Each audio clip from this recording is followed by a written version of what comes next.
Welcome to Luca is a Billionaire, where the only thing I invest in is your answers. You start by getting the essentials in place.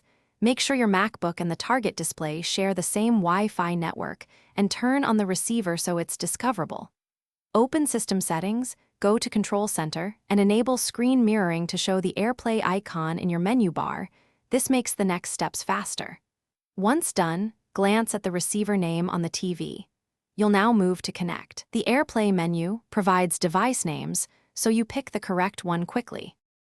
You click the AirPlay icon in the menu bar or open Control Center and tap Screen Mirroring.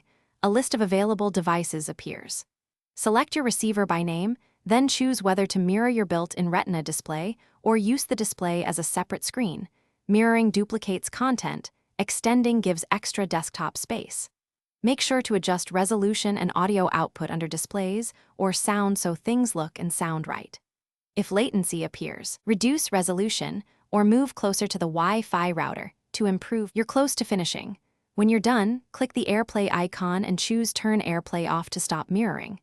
If you need a permanent setup, consider Ethernet or 5 GHz Wi-Fi for lower latency and fewer dropouts. If the receiver doesn't show up, restart Wi-Fi on both devices, toggle AirPlay in system settings, and reboot the receiver. Simple network glitches are often resolved this way. Finally, make sure Mac OS and the receiver firmware are up to date. Thanks for watching and please subscribe. It's the best investment you'll ever make.